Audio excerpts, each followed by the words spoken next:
Mais nous avons la grâce d'avoir le Dieu vivant. Rien ne doit te troubler. Rien ne doit me troubler. Devant n'importe quel défi, faisons confiance au Seigneur. Que sa grâce continue de nous bénir. Ce matin, nous allons voir le fondement du bonheur. Le fondement du bonheur. Est-ce qu'il y a quelqu'un qui aime le bonheur ici? Je n'ai pas entendu amen. Est-ce qu'il y a quelqu'un qui aime le bonheur? La Bible dit, quel est l'homme qui aime le bonheur? Donc il y a des hommes qui n'aiment pas le bonheur. Et cet homme peut lever la main?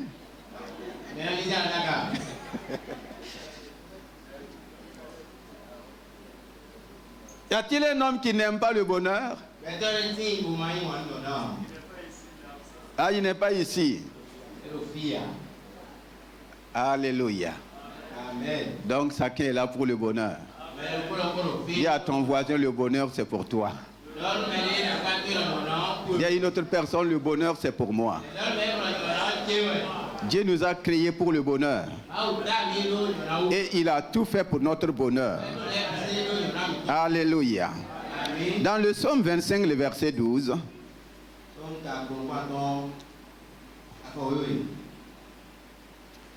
Quel est l'homme qui craint l'Éternel?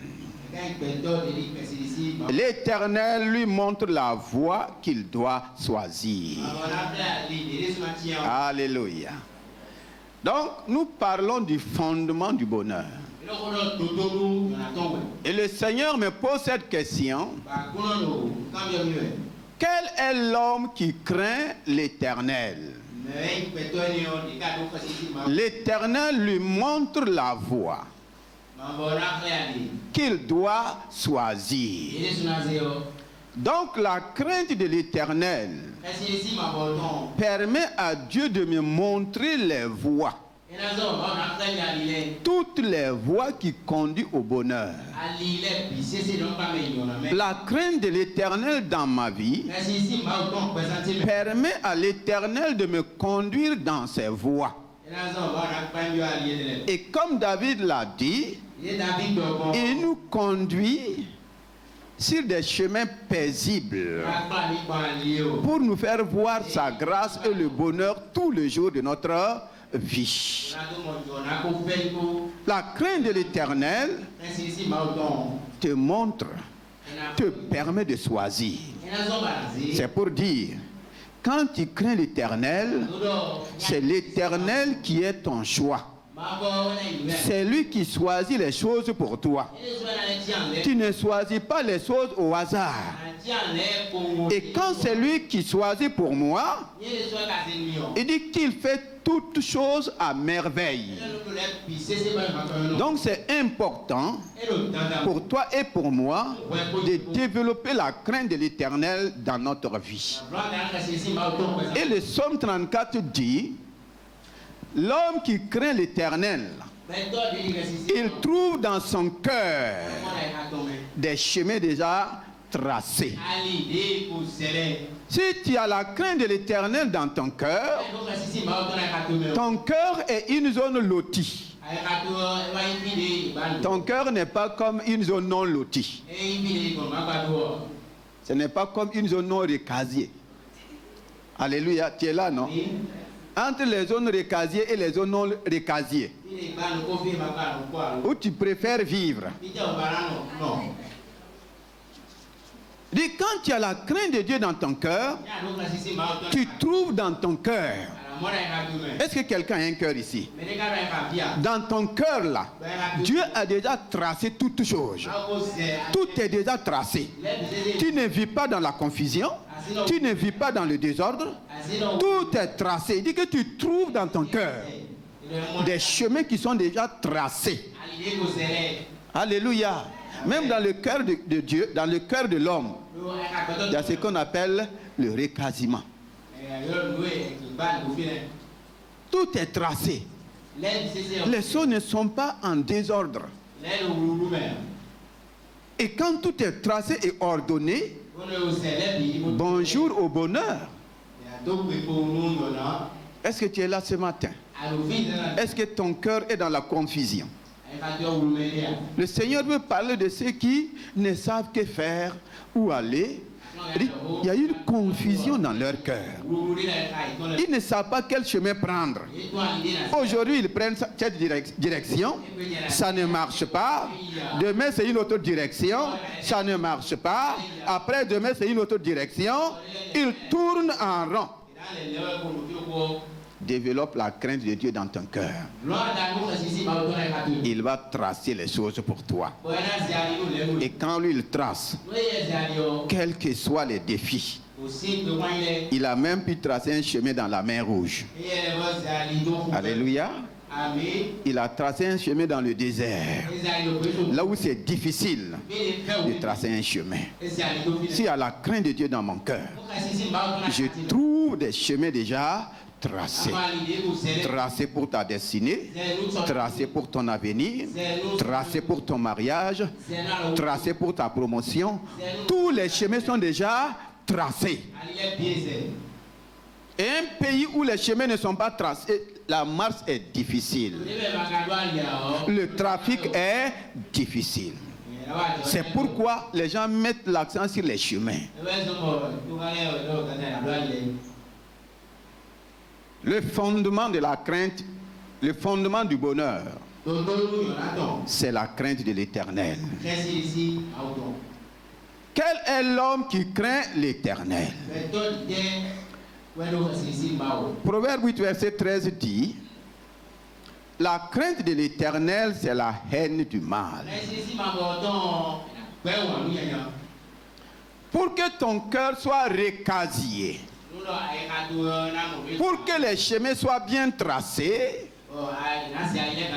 je dois commencer à haïr le mal dans mon cœur. Et je crois que c'est là le premier point très important. La haine du mal. Et la haine sur toutes ses formes. Nous avons vu le dimanche passé, la haine du mal, c'est être meurtrier, meurtrière contre le mal. Est-ce que tu as saisi ce que le Seigneur veut te dire? C'est toi-même qui te révoltes. On dit que quand tu hais ton frère là, tu deviens quoi? Tu deviens... Bon, dis-moi comment tu hais ton frère. Quand tu hais un frère là, tu es comment envers la personne? Demande à ton voisin. Quand tu hais quelqu'un là, comment tu te comportes avec la personne?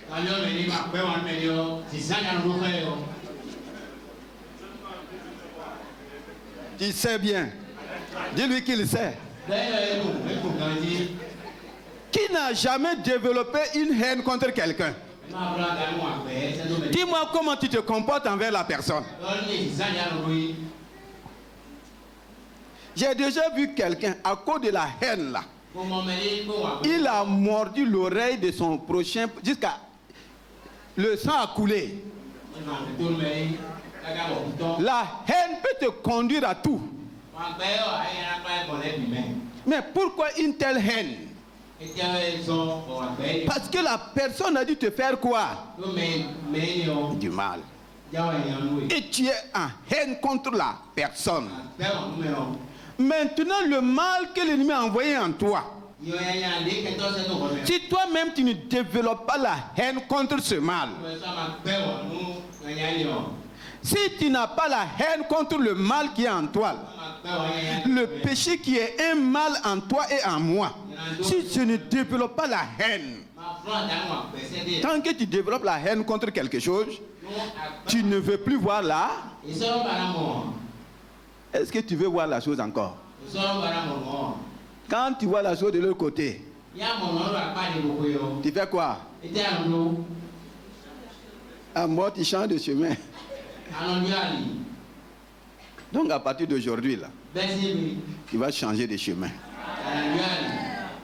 Toi et le mal, Vous ne pouvez plus marcher sur le même. Vous ne pouvez même plus se croiser. Et quand on parle de mal, il y a le péché. Mais il y a aussi les conséquences du péché. Pourquoi tu n'as pas la haine contre la maladie qui te ronge?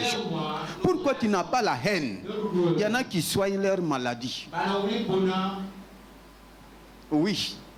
Mais le jour que tu auras la haine là, tu vas commencer à dire maladie, je te hais là. Tu meurs en moi. La maladie va mourir.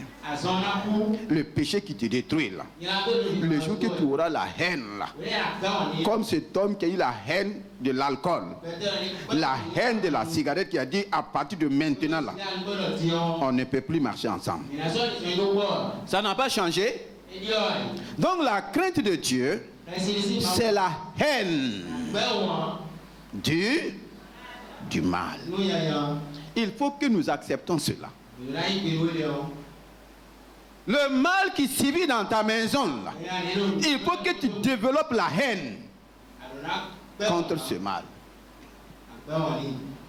Et quand tu as la haine, le mal même sait qu'il n'est plus bienvenu dans ta vie, ni dans ta maison, et que vous ne pouvez plus marcher ensemble.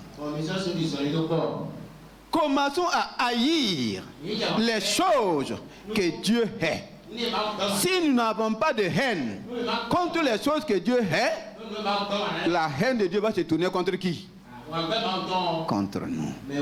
C'est pourquoi la suite dit, l'arrogance et l'orgueil, c'est la voie du mal. L'arrogance, l'orgueil, c'est la voie du mal. On dit, celui qui craint l'Éternel, l'Éternel lui montre la voie qu'il doit choisir. Et l'Éternel dit, l'arrogance et l'orgueil, c'est la voie du mal.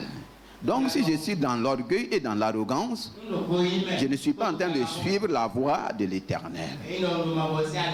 S'il y a l'arrogance dans ma vie, je dois avoir une haine contre l'arrogance, une haine meurtrière contre l'orgueil.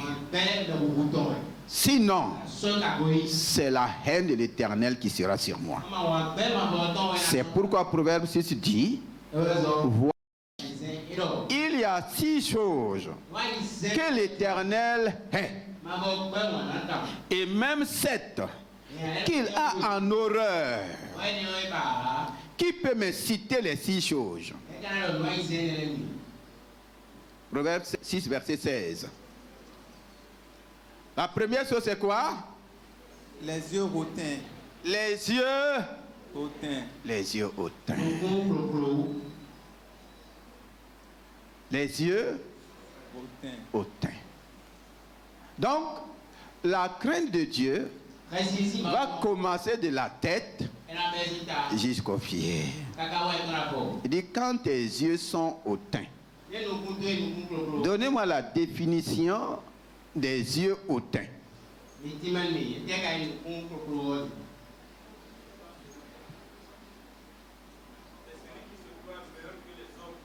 Celui qui se croit meilleur que les autres. Plus que les autres. La Bible dit qu'il a les regards hautains. Quand il te regarde là, il te multiplie par 0.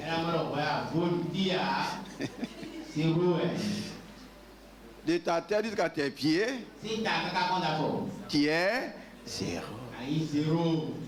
Il t'a regardé. Il a dit, il est 0. Les regards hautains.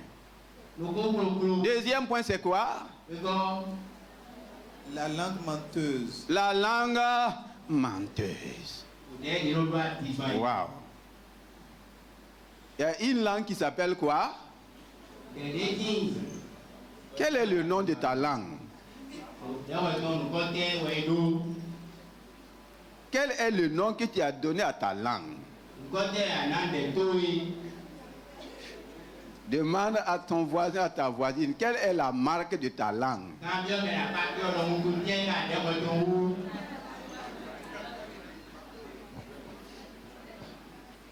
C'est marqué menteuse? Ou bien qu'est-ce qui est marqué sur ta langue?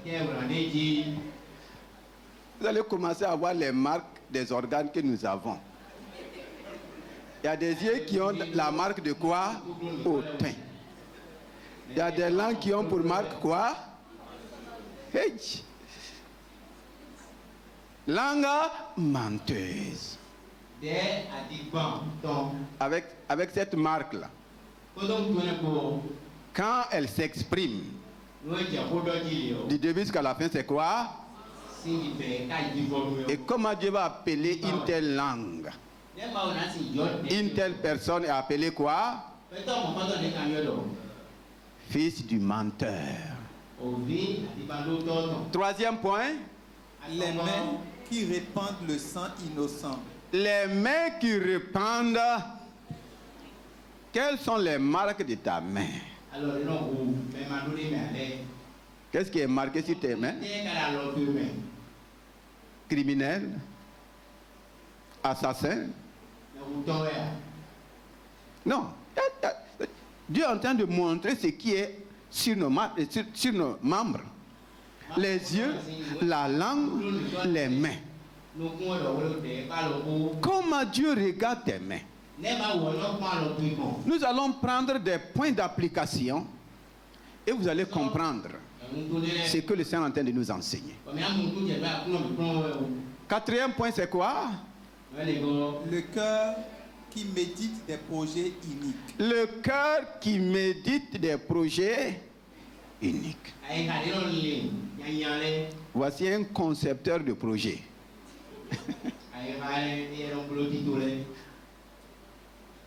Alléluia. Il y a des gens qui sont spécialistes dans ça, non? Quelle est la spécialité de ton cœur? Est-ce que ton cœur conçoit des projets uniques? Ou bien c'est les projets selon le cœur de Dieu? Et nous continuons. Les pieds qui se hâtent de courir au mal. Ah, voici les marques de tes pieds. On dit qu'ils sont beaux les pieds. Et maintenant on dit quoi? Les pieds qui se hâtent de courir au mal. Donc il y a des pieds qui sont beaux. Il y a des pieds qui sont... Quelqu'un a dit vilains. Donc tes pieds ont quelle marque? Tu portes des chaussures de marque. Mais quelle est la marque de tes pieds? C'est beau ou bien c'est vilain? La suite, s'il vous plaît. Le faux témoin qui dit des mensonges. Le faux témoin qui dit des mensonges. Le Saint-Esprit est venu pour faire de nous quoi? Quel genre de témoin? Témoin de la vérité. Témoin de la bonne nouvelle. Mais voici des témoins qui disent quoi? Des mensonges. Ils disent qu'ils sont témoins. Quand on dit témoin, c'est quelqu'un qui a vu. C'est quelqu'un qui a assisté. C'est quelqu'un qui était présent. Mais quand il ouvre sa bouche, au lieu de dire ce qu'il a vu, il dit quoi? Des mensonges. Dieu dit qu'il hait ces choses-là. Dis à quelqu'un, si tu portes ces marques-là, Dieu ne peut pas te voir. Ah oui.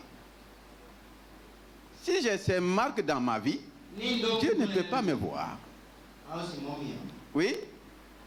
Le faux témoin qui dit des mensonges et celui qui excite des querelles entre frères. Celui qui excite des querelles entre frères.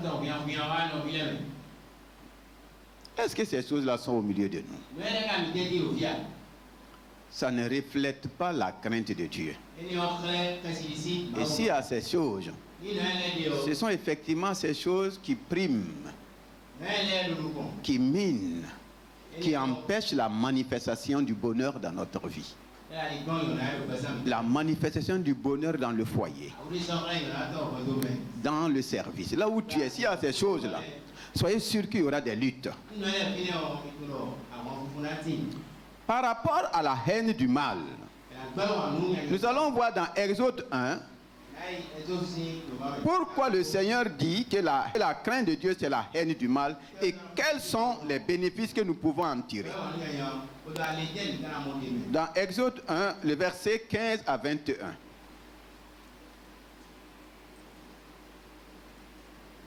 Exode 1 à partir du verset 15. Le roi d'Égypte parla aussi aux sages-femmes des Hébreux, nommées l'une Shifra, l'autre Puya. Le roi d'Égypte, c'est la haute autorité de la nation. Il a appelé les sages-femmes et va leur parler. Qu'est-ce qu'il va leur dire?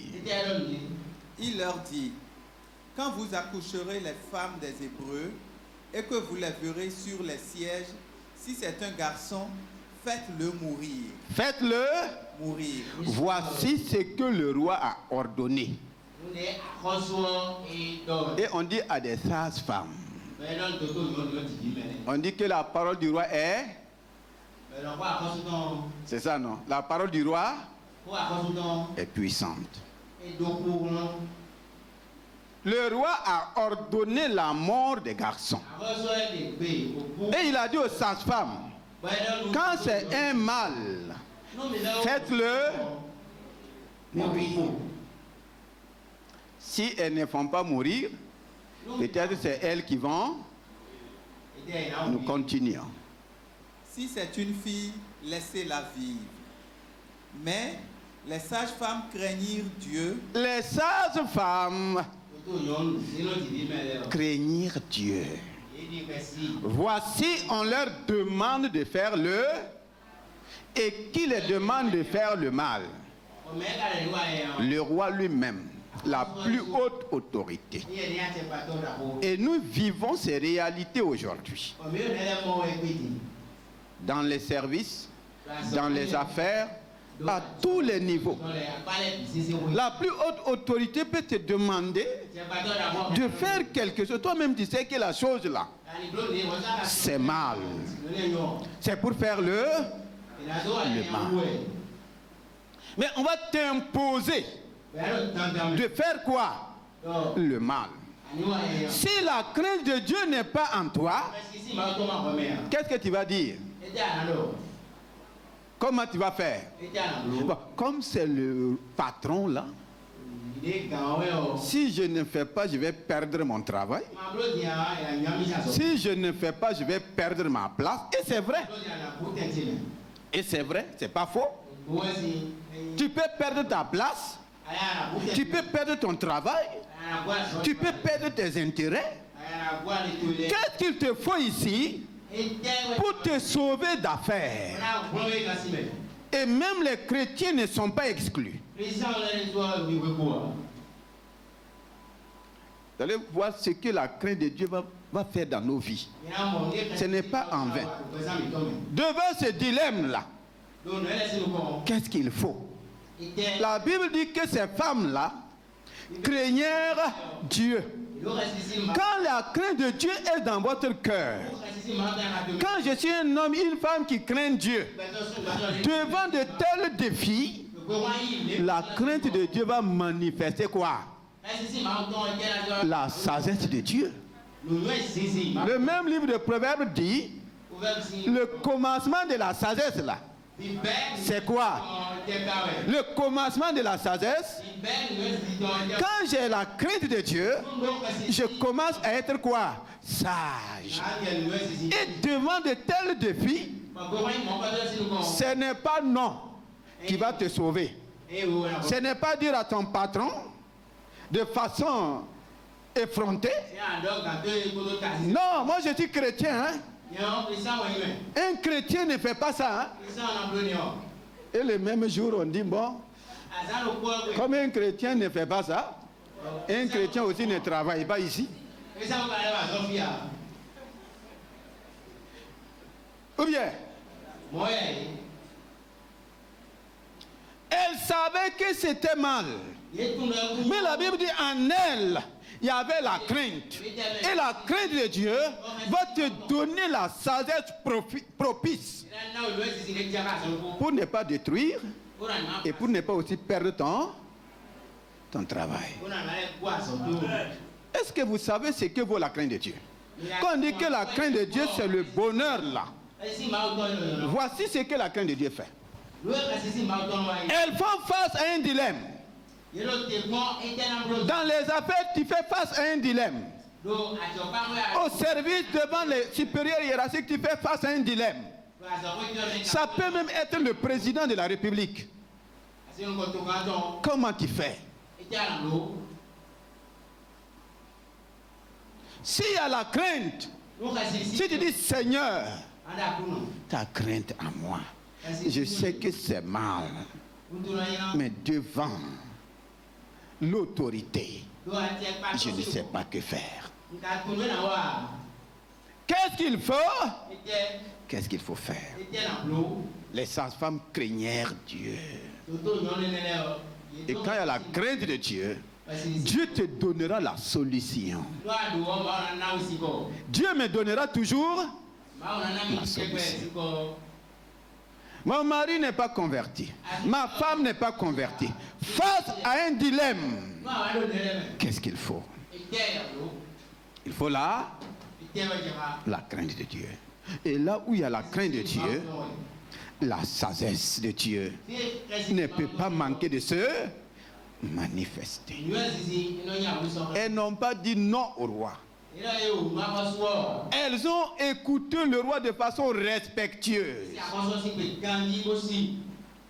Mais il y a des chrétiens qui disent non, non. Leur manière de répondre à leur patron, c'est pour juger leur patron, c'est pour condamner leur patron. Est-ce que un employé a-t-il raison devant son patron? Pardon? Malgré ta raison, tu te soumets. Tu te soumets. Et tu demandes à Dieu de t'aider. C'est ça le comportement chrétien. Mais il y a des employés qui veulent enseigner leur patron. Ah, si tu étais chrétien, je croyais que tu étais un patron chrétien. Comment tu peux être un patron chrétien? On écoute la même parole. Dans le service, il n'y a pas de patron chrétien. Il y a le travail et le droit du travail. Ou bien, maintenant c'est la crainte de Dieu qui va faire quoi? La différence. C'est ta crainte qui va amener ton patron aussi à faire quoi? À craindre Dieu. C'est la crainte de Dieu de ton patron qui va t'amener aussi à craindre Dieu. L'un et l'autre. Ces femmes ont dit au roi. Elles ont écouté le roi. Elles n'ont pas dit non. Mais le Seigneur va leur donner quoi? La sagesse. Et qu'est-ce qu'elles vont faire? Mais les sages-femmes craignirent Dieu elles craignirent Dieu et ne firent point ce que leur avait dit le roi. Ils n'ont pas fait ça. Mais aux yeux du roi, ils n'ont pas dit on ne le fera jamais. Continue. Elles laissèrent vivre les enfants. Elles laissèrent vivre. La crainte les a empêchés de faire le mal. Si elles n'avaient pas la crainte, elles allaient faire ça. Et je crois, si on te dit de faire mourir, c'est qu'il y a une récompense. Reviens. Ceux qui font l'avortement là.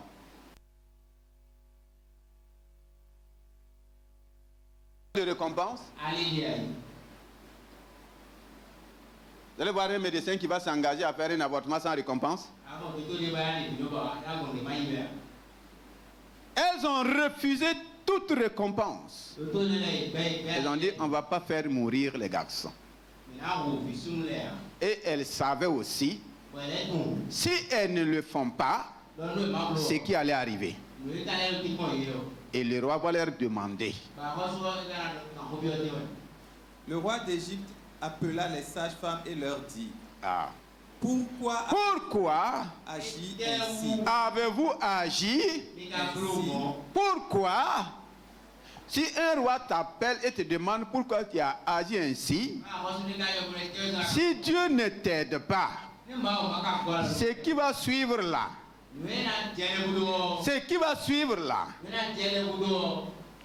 pourquoi avez-vous agi?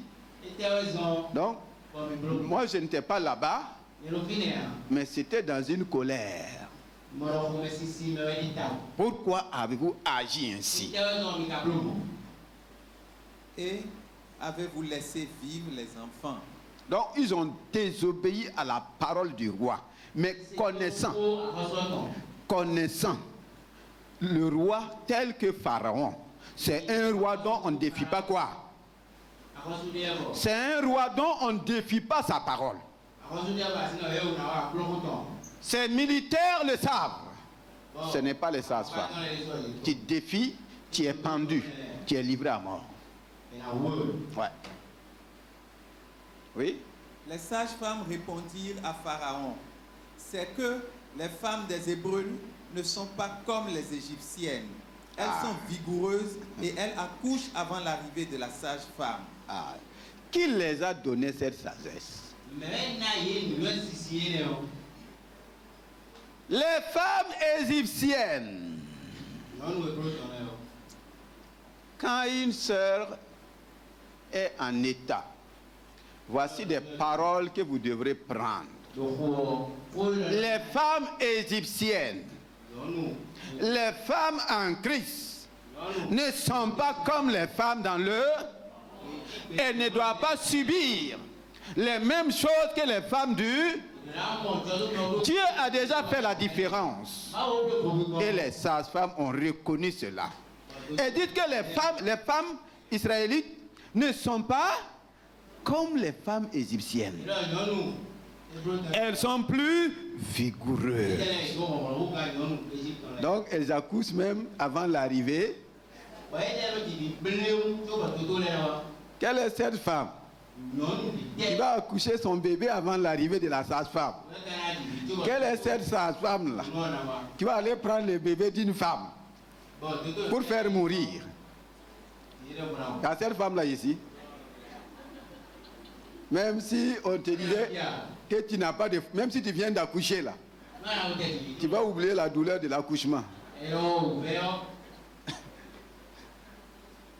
Ou bien... Les femmes israélites, les femmes des Hébreux sont plus vigoureuses. Dis à une sœur, tu es plus vigoureuse. Ne t'inquiète pas pour ta grossesse. Tu es plus...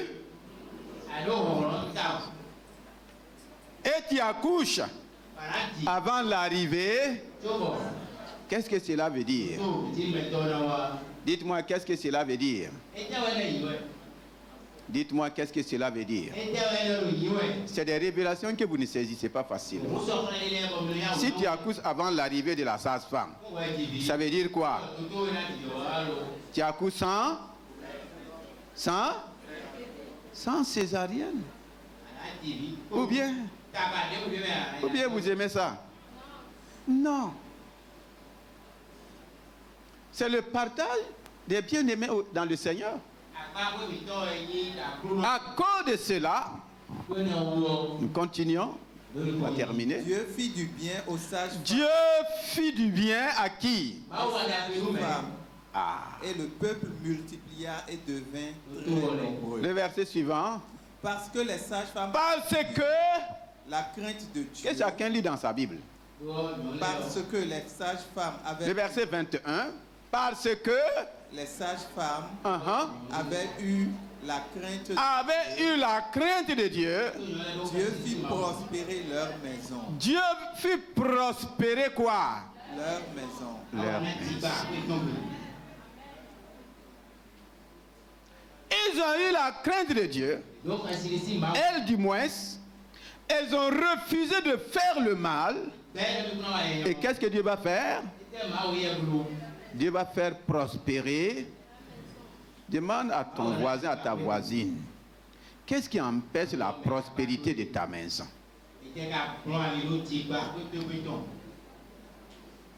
Ici, c'est Pharaon. Le diable aussi vient te dire, fais ceci. Toi, tu fais. Tu annules la prospérité dans ta vie et dans ta maison. Ah oui, c'est Pharaon qui a dit aux femmes de faire. Donc aujourd'hui, là, on nous dit de faire tellement de choses. On te dit de faire tellement de choses. Toi-même, tu sais que ce n'est pas bien. Ah, tu dis comme c'est le patron qui a dit. Comme c'est mon mari qui a dit. Comme. Tu vas faire. Mais Dieu ne peut pas marcher avec toi. Tu empêches la prospérité de Dieu dans ta maison.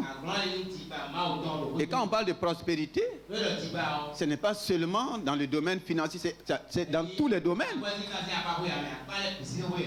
C'est dans tous les domaines. Le psaume 112, le verset 1 dit, heureux l'homme. Voilà, voici là où le bonheur maintenant va se manifester.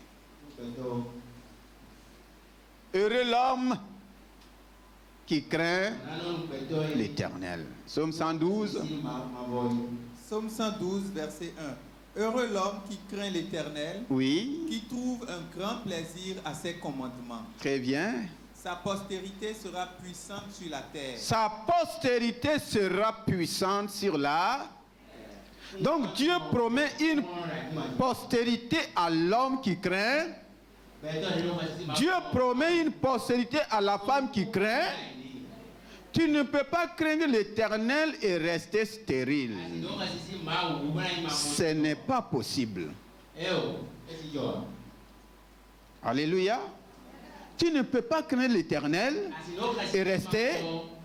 Dis sa postérité. Quand il y a la crainte de l'Éternel dans ma ville, aucune forme de stérilité ne peut tenir. Ma postérité sera puissante sur la terre. Le verset 7 dit, il ne craint point les mauvaises nouvelles. Il ne craint point les mauvaises nouvelles. Pourquoi? Son cœur est ferme, confiant en l'Éternel. Son cœur est ferme en quoi? Si mon cœur est ferme dans la bonne nouvelle, pourquoi il ne craint pas les mauvaises nouvelles? Son cœur ferme. Qu'est-ce que ça veut dire? La crainte que tu as là dépend de ce que tu as fermé dans ton cœur. Si j'ai fermé les mauvaises choses dans mon cœur, tu peux ne pas craindre les mauvaises nouvelles. Si j'ai fermé les mauvaises choses dans mon cœur, tu ne peux pas ne pas craindre les mauvaises nouvelles. Mais si mon cœur est ferme dans la bonne nouvelle, malheureusement, beaucoup de cœurs ne sont pas remplis de bonnes nouvelles. Beaucoup de cœurs ne sont pas... Quand on dit ferme là, la fermeté s'appuie sur quelque chose. Tu ne peux pas tenir ferme dans le vide. Ou bien, quelqu'un qui se noie dans l'eau, on lui dit de tenir ferme. Il va s'appuyer sur quoi? Non. Son cœur est ferme là. C'est-à-dire, son cœur est affermi dans la bonne nouvelle. De sorte que quand une mauvaise nouvelle se présente, il y a une bonne nouvelle qui agit, qui répond. Beaucoup de cœurs sont vides de la bonne nouvelle.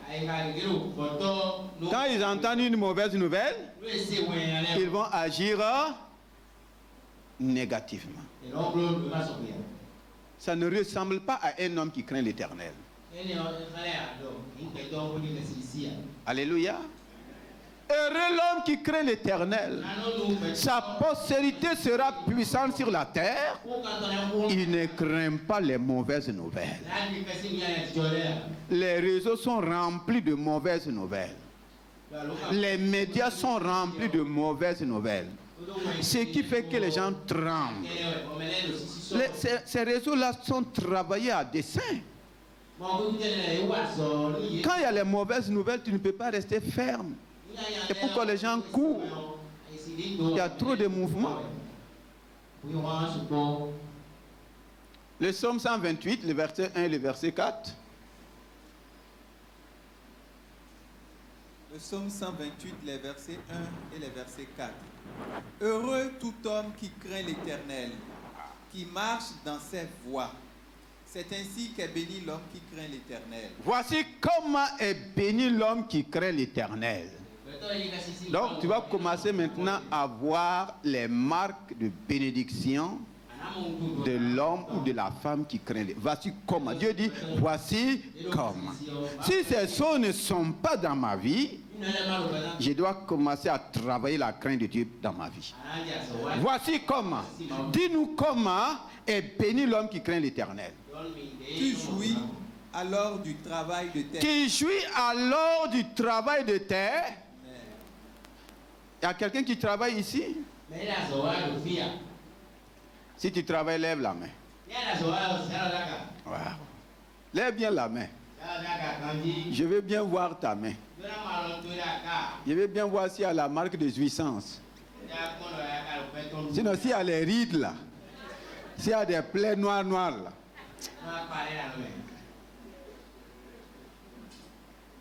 Alléluia. Est-ce que tu vis vraiment du travail de ta main? La crainte de l'Éternel apporte la jouissance dans le travail. Vous voyez comment c'est important? Quel que soit le travail que tu fais, le Seigneur dit que tu dois jouir.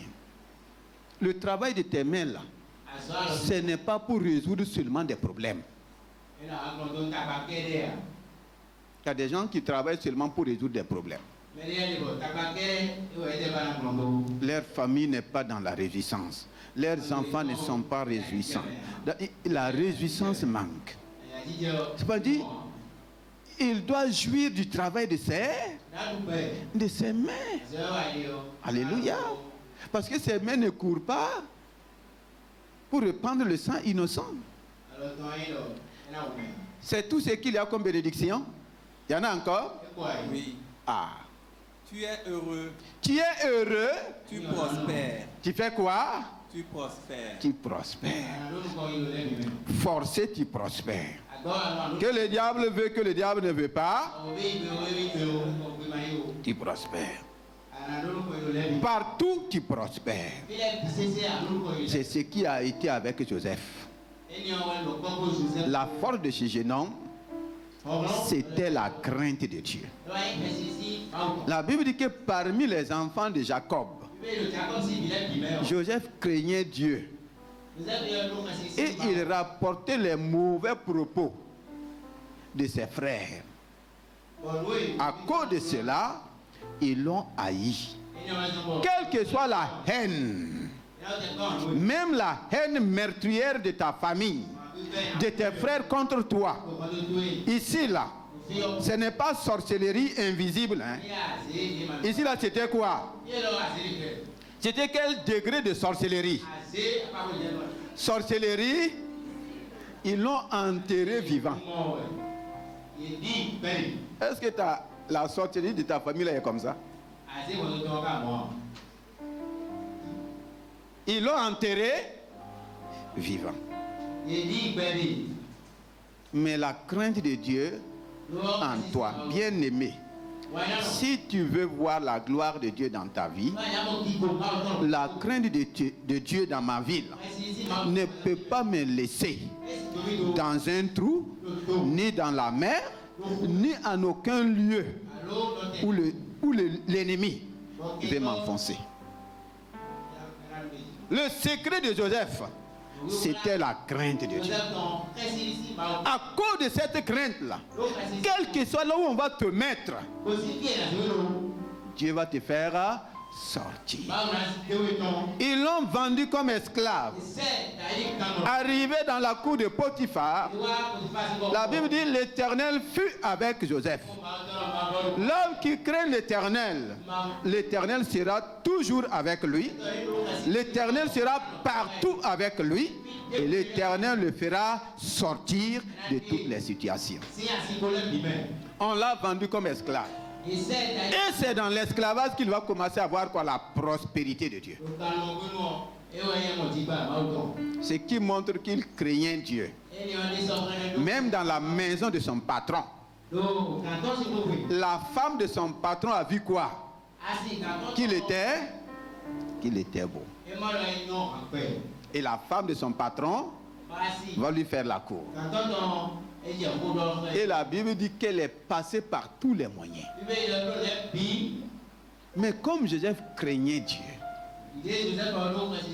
il va laisser le mal rentrer. Joseph n'est pas allé dire à son patron, ta femme là, elle est infidèle. Il n'a pas dit ça. La crainte de Dieu te donnera toujours la sagesse devant n'importe quel mal. Chrétiens, si nous tombons et nous vivons dans le mal, c'est nous qui le voulons. Hein? C'est à notre dépens. C'est pas Joseph qui a fait la cour à la femme, c'est la femme elle-même. Et elle était capable de proposer tout à Joseph. Mais Joseph, tu crains l'Éternel. Tel mal là ne peut pas se développer dans ma vie. Il a préféré aller en prison. Si la crainte de Dieu t'amène en prison, Dieu transformera la prison pour toi. Tu ne seras pas prisonnier. Il est allé en prison. Mais dans la prison, il a continué à développer cette crainte.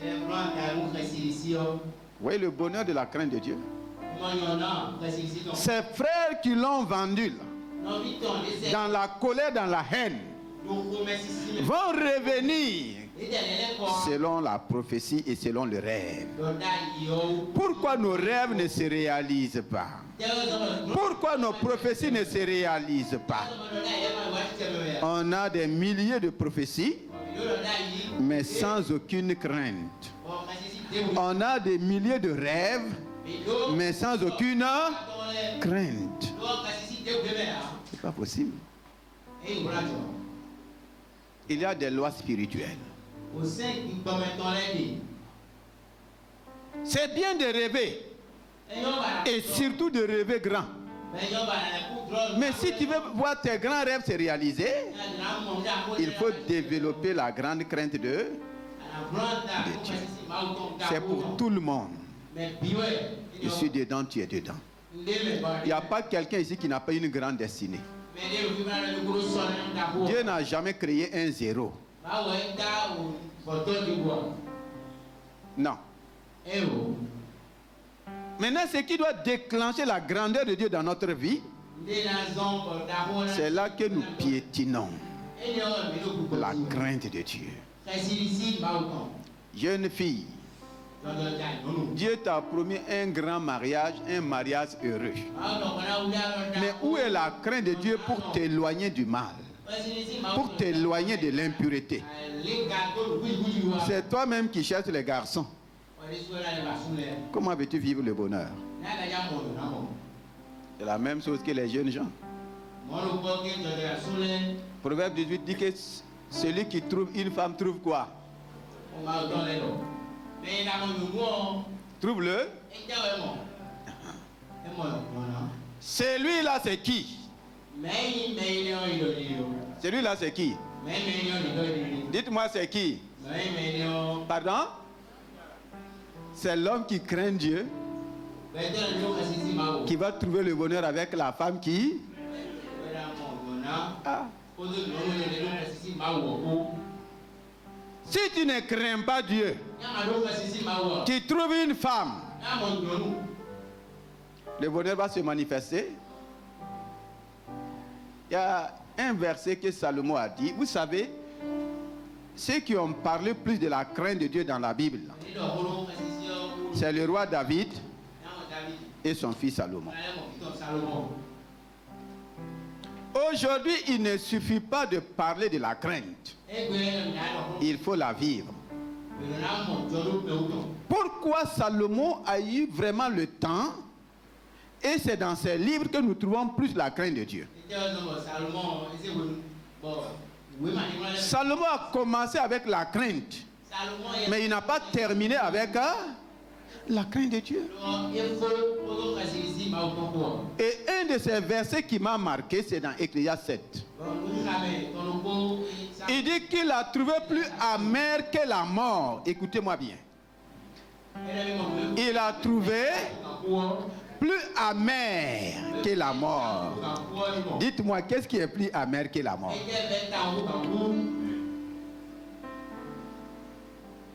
Dis-moi, tu auras un grand cadeau. Sur la terre, là, dites-moi, qu'est-ce qui est plus amer que la mort? Il y a quoi? Pardon? Une? Ah bon? Ah, c'est une femme qui a dit, hein? Il dit qu'il a trouvé plus amer que la mort une femme dont le cœur est un piège. Ah, ok. Et j'ai trouvé plus amer que la mort la femme dont le cœur est un piège et un filet. La femme dont le cœur est un piège et un... Donc il y a des femmes comme ça. Il y a une femme comme ça. Regarde la charmante femme qui est à côté de toi. Il dit, ce n'est pas toi.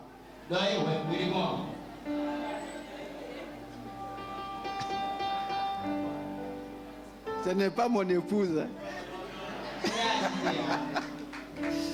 Ah, un homme venu a commencé à clamer.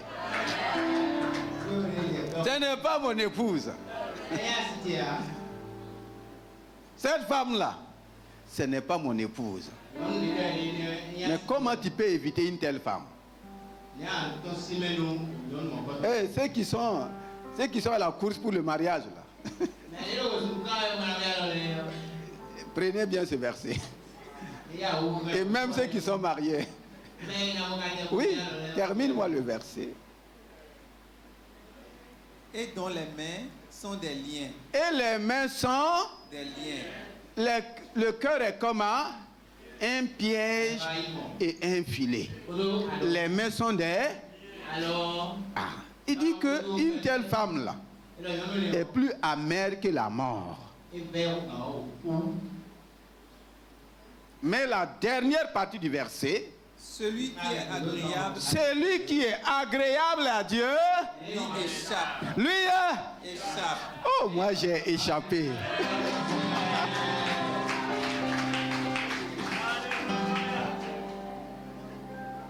Moi j'ai échappé.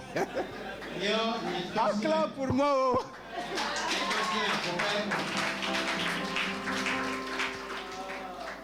L'homme qui craint Dieu là, lui échappe. Dieu ne va pas permettre qu'un homme qui le craint tombe dans un piège, dans un filet et dans des liens. Et beaucoup sont liés dans leur vie. Ils sont dans un piège. Dans un piège, tu peux avancer. Tu peux t'épanouir. Tu peux vivre heureux? Non. C'est Salomon. Pourquoi? C'est lui encore qui va dire que parmi les 1000, il a trouvé un homme. Mais il n'a pas trouvé une seule femme. Ça veut dire quoi? Il s'est éloigné de la crainte. Et il est tombé dans les pièges. Il est tombé dans les liens. Et son trône a été retiré.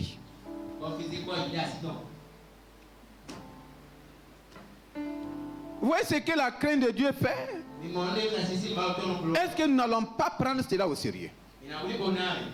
Et pour terminer,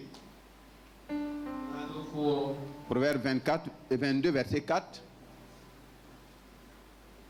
Le fruit de l'humilité, de la crainte de Dieu, de la crainte de l'Éternel, c'est la richesse. C'est là le fruit de l'humilité, de la crainte de Dieu. La crainte de Dieu a des fruits. C'est comme un arbre qui porte des... Est-ce qu'on va pouvoir cueillir ces fruits dans ta vie? Les fruits de la crainte de Dieu et de l'humilité, c'est quoi? C'est la richesse. C'est la richesse. Waouh. La gloire et la vie. Quel fruit merveilleux. Voici les fruits que l'Éternel, Dieu mon Père, veut que je porte. Voici les fruits que tu dois porter. Si tu ne les portes pas, ce n'est pas trop tard. Avec lui, c'est encore possible. Avec lui, c'est encore possible. Les fruits de l'humilité et de la crainte de Dieu, la richesse, sur toutes ses formes, la gloire dans tous les domaines et la vie dans sa plénitude. Est-ce que tu vas élever ta voix ce matin? Le Seigneur t'a parlé, il m'a parlé. C'est à toi aussi de parler au Seigneur. Voici le fondement du bonheur. C'est rien d'autre que la crainte de Dieu. S'il y a cette crainte, voici les fruits. Voici la récompense. Voici ce qui me revient. Voici ce qui te revient. Qui donne la crainte de Dieu? Comment elle se manifeste? Si je commence à haïr le mal, là où tu as été touché, laisse tes cahiers tranquilles et commence à prier. La parole de Dieu demande, quand je reçois la parole de Dieu, je dois commencer à prier. Sinon, tu n'as rien reçu. Chacun dans son domaine. Chacun pour ce qui lui concerne. Tu dois élever ta voix et dire, Seigneur, dans ma vie, voici les limites de ma vie. Voici les réalités de ma vie. Voici les fruits de ma vie. Sur la base de ta parole, j'ai besoin de ta grâce. Ton Esprit Saint est venu sur la terre. Il s'appelle l'Esprit de la crainte de l'Éternel. L'Esprit de la crainte de l'Éternel, il est là. Il est en toi. Pourquoi tu ne le permets pas de te remplir de la crainte de Dieu? Un rejeton naîtra du trône de David. L'esprit de sagesse et d'intelligence. L'esprit de force et de connaissance. L'esprit de crainte de l'Éternel. Est-ce que tu vas faire appel à l'esprit de crainte de l'Éternel? S'il est en moi, c'est le Saint-Esprit qui développe en moi la crainte de l'Éternel. Avec ma ferme volonté. Si je veux, il peut le faire. Si je ne veux pas, il ne peut pas. Ce matin, prends une décision. Du Seigneur Saint-Esprit, Je vois que dans ma vie, il n'y a pas encore la haine contre tel mal. Il n'y a pas encore la haine contre tel péché dans ma vie. Ça entrave la crainte de Dieu dans ma vie.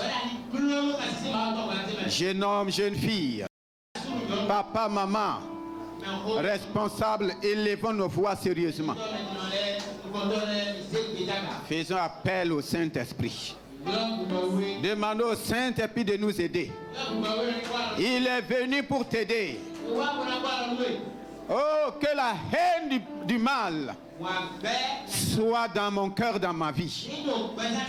Je ne veux plus haïr mon frère ni ma soeur, mais je veux haïr le mal. Je veux haïr le péché. Je veux haïr l'orgueil, l'arrogance en moi. Je veux haïr le mensonge, le faux témoignage. Je veux haïr les mains criminels. Le cœur qui médite des projets uniques. Seigneur, aide-moi ce matin.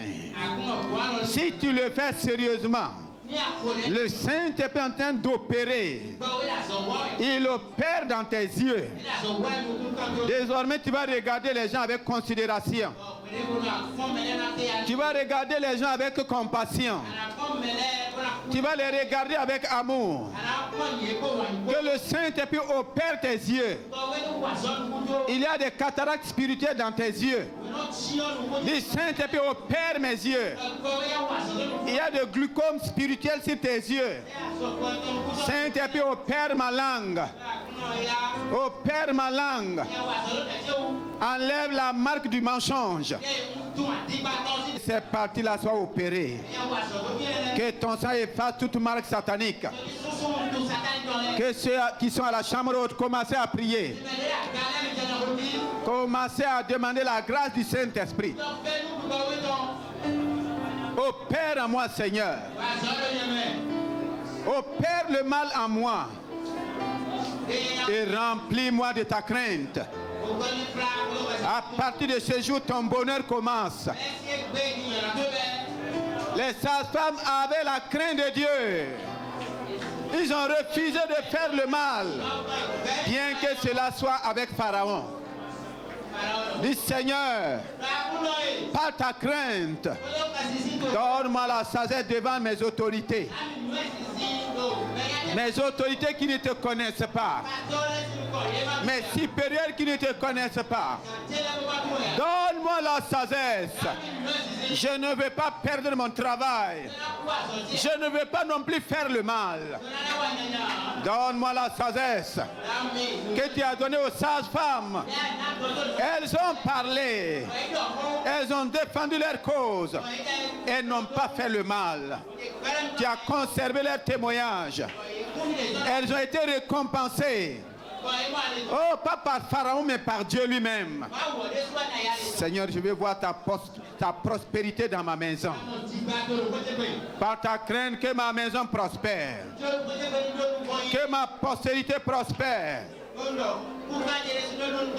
Toi qui as besoin de postérité, dis Seigneur, par ta crainte en moi, que tout diagnostic de la médecine soit nettoyé.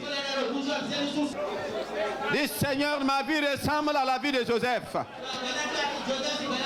À cause de ta crainte, je suis haï dans la famille. Mais Seigneur, tu me fais sortir de la haine de ma famille, la haine de mon mari, la haine de mes frères. Tu me délivres de leur haine. Tu me délivres de leurs pièges, de leurs projets uniques. À tracer le chemin de ma destinée, le chemin de mon bonheur.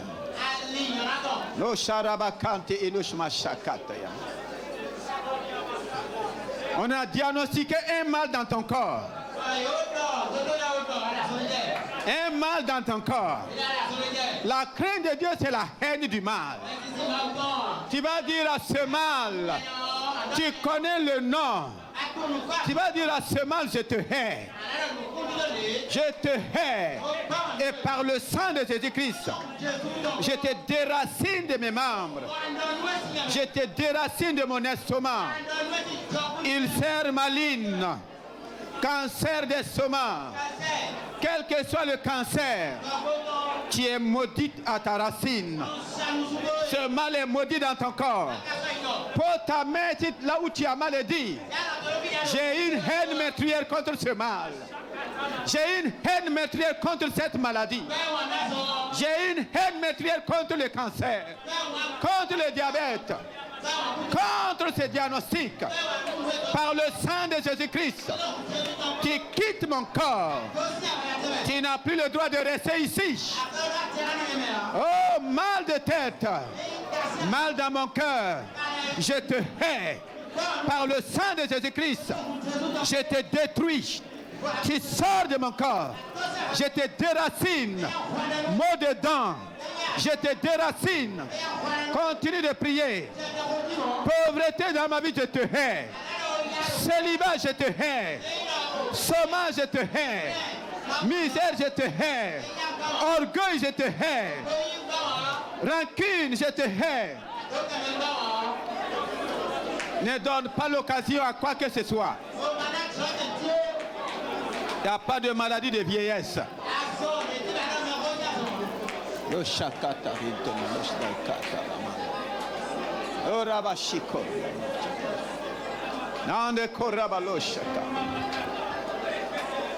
le sang de Jésus ôte tout mal dans ton corps. Et mal. Aucun mal ne doit être toléré. Que la puissance du Saint-Esprit se manifeste dans ton corps. Que la crainte de Dieu prenne la place. Que la crainte de Dieu remplit mon cœur maintenant. Que la crainte de Dieu remplit mes yeux. Remplis ma langue. Remplis ma vie. La guérison est libérée. Tu es guéri, la douleur est partie. Aucun démon n'a le droit de rester.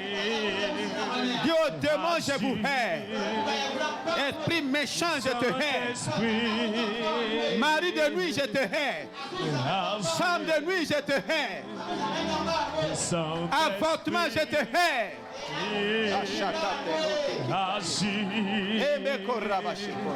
Saint-Esprit, échec, je te hais.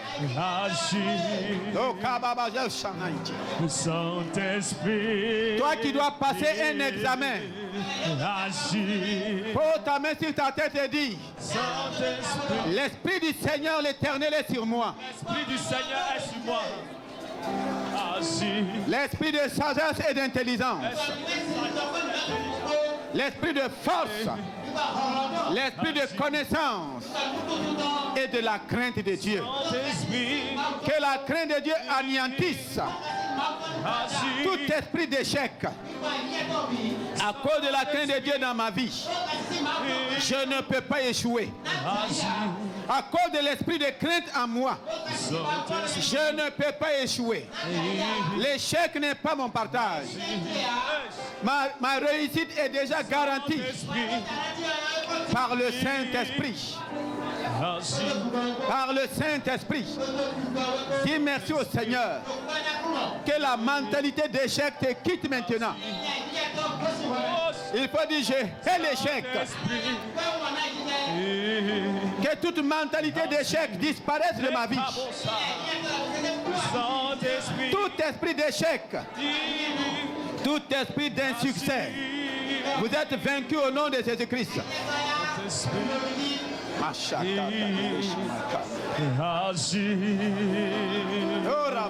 Saint-Esprit,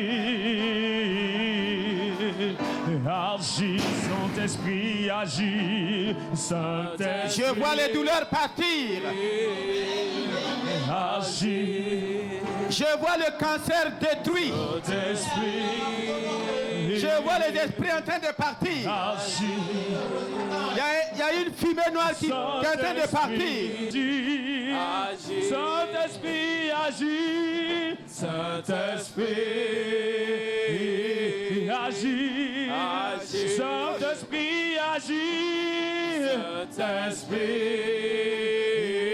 Commence à rendre grâce au Seigneur. Commence à dire merci au Seigneur.